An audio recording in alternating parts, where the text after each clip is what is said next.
Oi, pessoas! Meu nome é Vitória e você está no canal A Teoria das Laranjas. E hoje eu vim comentar com vocês sobre os livros que eu li no mês de julho. Eu até que li muita coisa esse mês, diferente do mês passado, né? Acho que eu li 3 livros só mês passado, então eu fiquei até feliz aqui com as minhas leituras, ainda mais porque eu consegui desafogar algumas coisas e vou até começar por eles, né?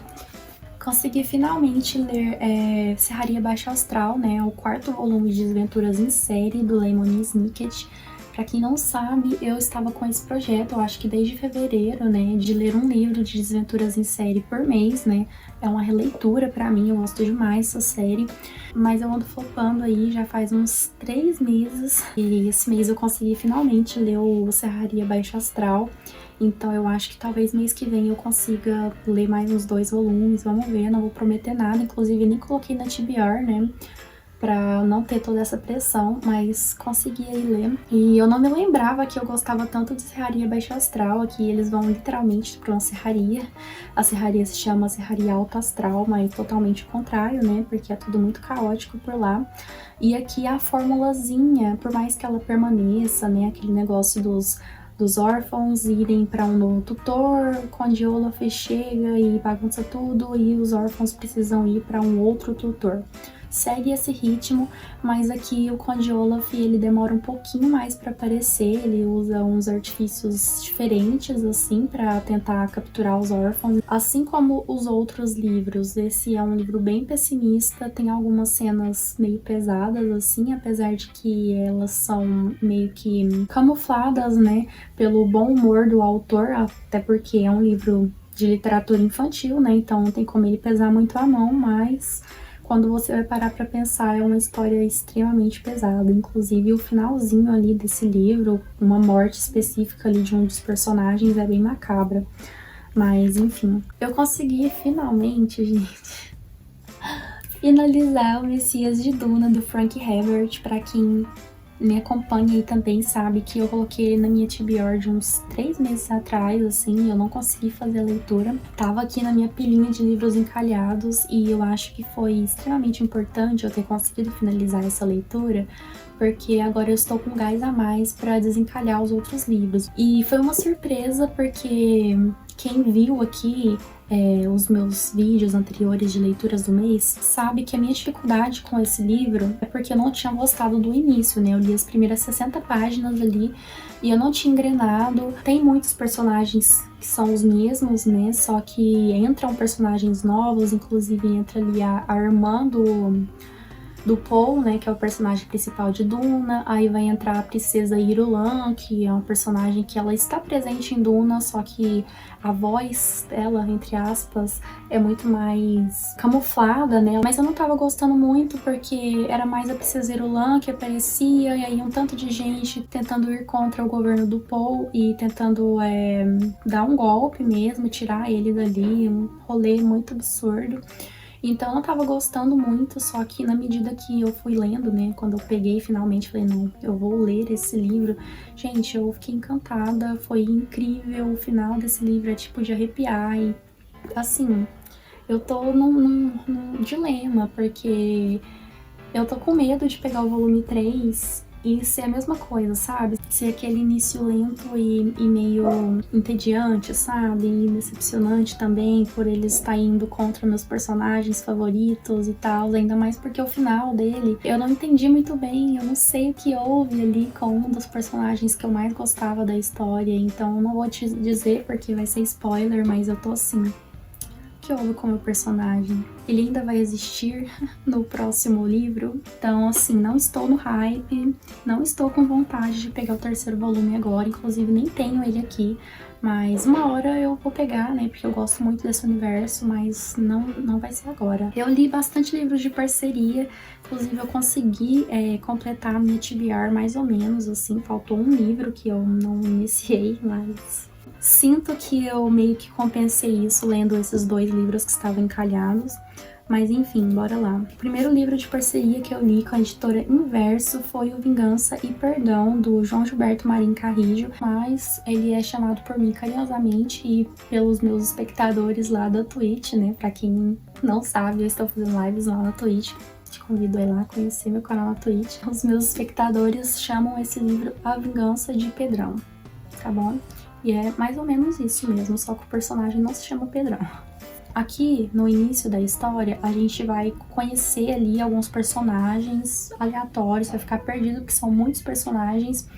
E ali no final do capítulo vai dar a entender que aconteceu um crime, que duas mulheres ali foram assassinadas. Você não sabe quem é que cometeu esse assassinato, mas você tem uma ideia ali, porque só havia outra pessoa, uma terceira pessoa ali junto com elas, e aí você fica... Tá aí, né? Foi você. Matou. Tipo, todos os indícios levam a essa pessoa que tava lá junto com elas. E aí, logo em seguida, a gente pula pra outro rolê, assim, completamente diferente. A gente vai conhecer um outro personagem, e aí, na medida que você vai adentrando na história, você vai perceber que a linearidade temporal não existe dentro desse livro, porque eu acho que a história se passa, sei lá, em 2016, 2017, não sei, o que é o presente da história, né? Ali aconteceu os assassinatos e é isso. Aí depois você vai lá pra 1900 e bolinha. E aí depois você vai pra 2002, e aí depois 2005, sei lá, velho. E o autor, ele não indica pra você. Não tem assim, olha, aqui a gente tá, sei lá, em 2017. Aqui a gente tá em 2012. Não. Você vai entendendo isso, vai pegando com o contexto. Mas vai chegar um momento, quando são anos bem aleatórios ali, tipo, no meio da vida de alguns personagens, que você vai simplesmente não entender, não vai saber onde que se passa. Você só vai supor, ó, isso aqui aconteceu antes daquele outro evento. É tipo isso.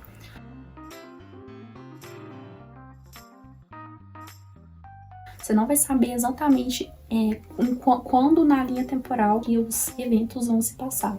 Então, no início da história, eu levei, tipo assim, umas 100 páginas e eu estava assim...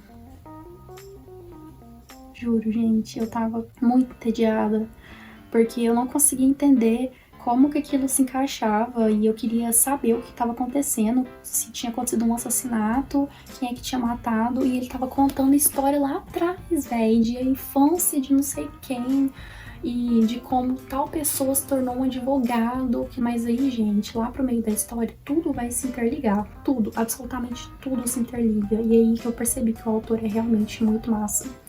Porque escrever um livro desse tamanho, ele tem tipo 450 páginas, e colocar tantos fatos, tantos personagens e conseguir interligar absolutamente tudo no final, é porque, tipo, você tem que ser bom, sabe? Então gostei muito do livro, é um suspense assim, e um romance policial, né? Você vai tempo todo entender como que as coisas se interligam, e principalmente quem é que assassinou as meninas ali no início. Então amei o livro, eu acho que eu não dei 5 estrelas pra ele, porque no meio do caminho, assim, eu encontrei alguns clichês, assim, é típico de romances policiais, e também porque eu descobri quem era, né, o vilão da história, assim, o vilão, entre aspas, da história muito cedo, assim, não foi surpreendente. Todas as motivações dele estavam claras ali pra mim.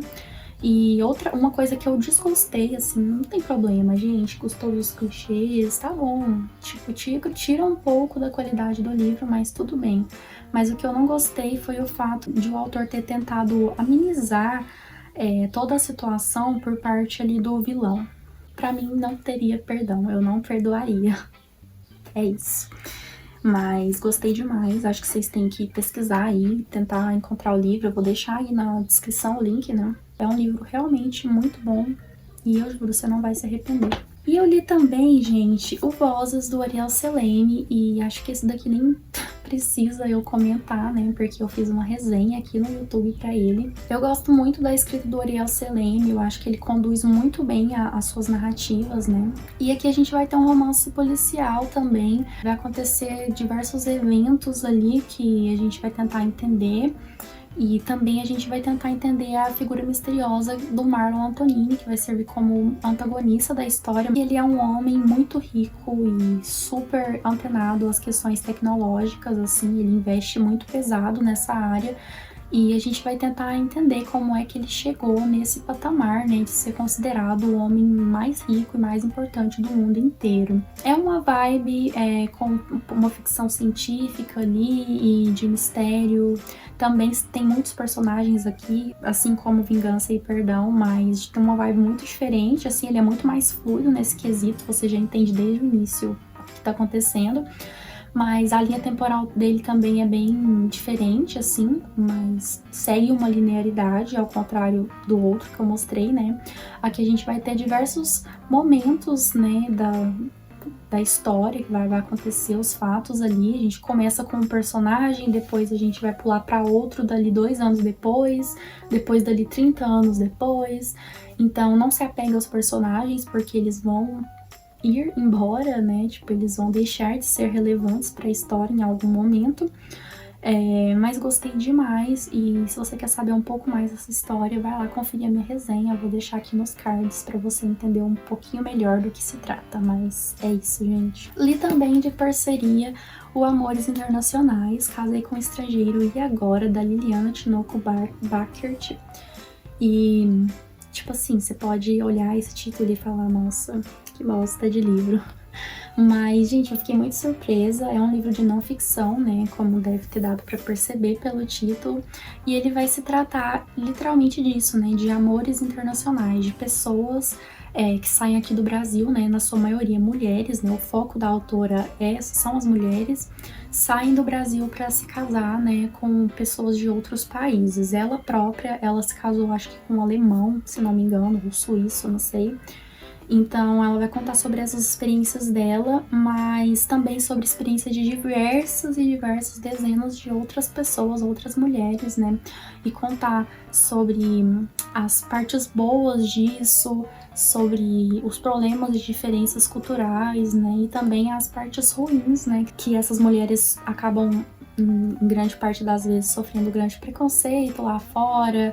E também por causa de toda a diferença cultural, pode haver um atrito muito grande com questões familiares, assim. Então achei muito interessante mesmo. Os dados que ela vai colocar aqui, ela vai dizer logo ali no início que o intuito do livro não é ser um livro científico, né?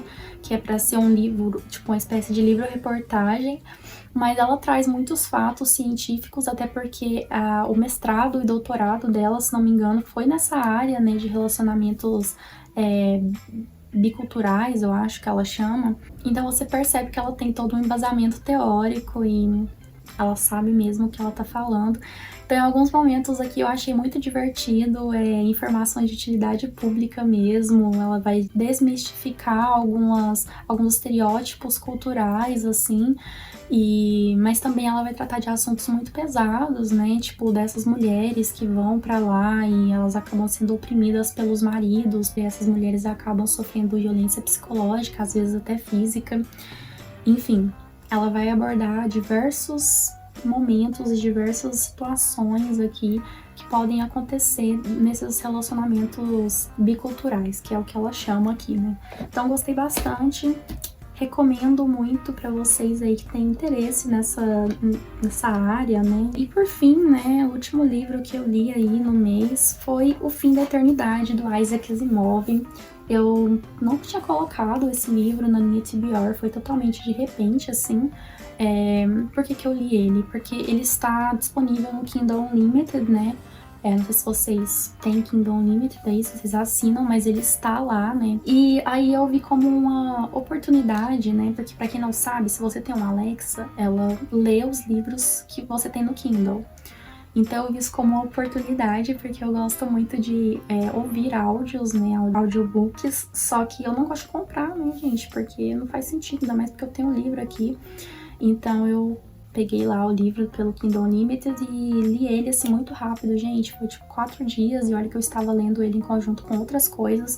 Amei demais essa história, uma história muito sensível, assim. Ela vai trazer diversas referências da cultura pop. É um livro de ficção científica sobre viagem no tempo. E eu acho que a maior referência que eu percebi aqui foi do H.G. Wells, né, com A Máquina do Tempo, do H.G. Wells. Inclusive, eu já tenho resenha aqui, foi uma das primeiras resenhas desse canal, resenha da Máquina do Tempo. E lá no meu vídeo de A Máquina do Tempo, eu tinha mencionado pra vocês que o H.G. Wells, ele revolucionou a ideia de viagens no tempo, porque ele foi o primeiro autor a escrever um livro sobre viagens no tempo, em que essa viagem, né, ela acontecia por meio de um dispositivo, né, tecnológico. Ele criou uma máquina do tempo e as viagens ocorriam apenas por meio dessa máquina.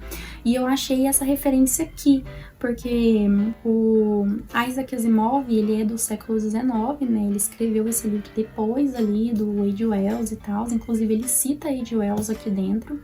E o meio como eles viajam também é por um dispositivo, né, como se fosse uma máquina do tempo. E aqui a gente tem os Eternos, né, que eles vivem na eternidade. E é muito engraçado, muito interessante entender esse conceito de eternidade, porque dentro da eternidade, eles são capazes, usando essas máquinas, né, de mudar algumas coisas no mundo. Então, por exemplo, vai acontecer uma terceira guerra mundial. Isso vai ser muito catastrófico no futuro, então eles vão lá no futuro, veem tudo que pode ser consequência, né, de uma terceira guerra mundial, por exemplo, e eles percebem, não é muito viável a gente ter uma terceira guerra mundial, ela não vai trazer nenhuma consequência boa. Então eles vão lá e fazem alguma coisa, uma pecinha simples, tipo impedir que alguém chegue em determinado lugar em determinado tempo. E aí tudo vai ser resolvido, conseguiram mudar, não vai existir mais terceira guerra mundial. É esse o trabalho dos Eternos, irem mudando a realidade, né, eles chamam de realidade ali, e mudando a realidade de modo a ser mais favorável para eles e permitir que a eternidade continue existindo. Só que aí a gente vai conhecer o personagem, né, que é o Harlan.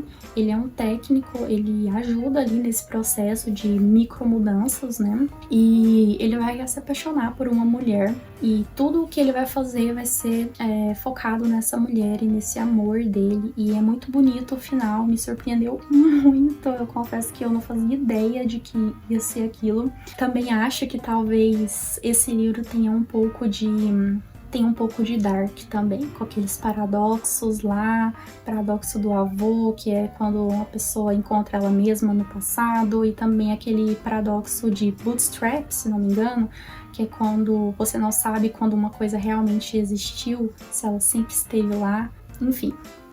Quero explicar um pouco melhor sobre isso, um vídeo separado, um vídeo resenha, eu quero destrinchar mesmo esse livro porque eu amei de verdade, e quero até pesquisar se não tem nenhuma adaptação, porque eu nunca ouvi falar, e é um livro que é super adaptável, gente, sério. Todas as referências que a gente vê em outras histórias tava aqui desde o início, e é isso.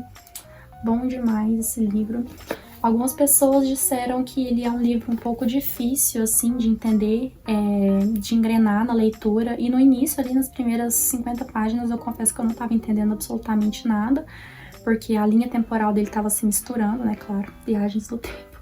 Mas enfim, eu não estava entendendo muito bem as motivações do personagem, mas depois as coisas ficaram muito claras pra mim e logo eu engrenei na leitura e se tornou um favorito, é isso, 5 estrelas, amei demais, sem defeitos, é isso. E é isso, gente, esses foram os livros que eu li aí no mês de julho, eu amei todos os livros, né, achei que foram ótimas leituras e fiquei feliz por eu ter conseguido ler tanta coisa, então... espero que agosto seja assim também, né? Não se esqueça de se inscrever no canal se você ainda não for inscrito, de deixar o seu like, o seu comentário. Te convido a ir lá conhecer, né, meu canal no Twitch, mencionei lá no início. Eu faço lives por lá segundas, quartas, sextas e sábados. É isso, vai lá conversar comigo e ler comigo também. Um beijo e até mais!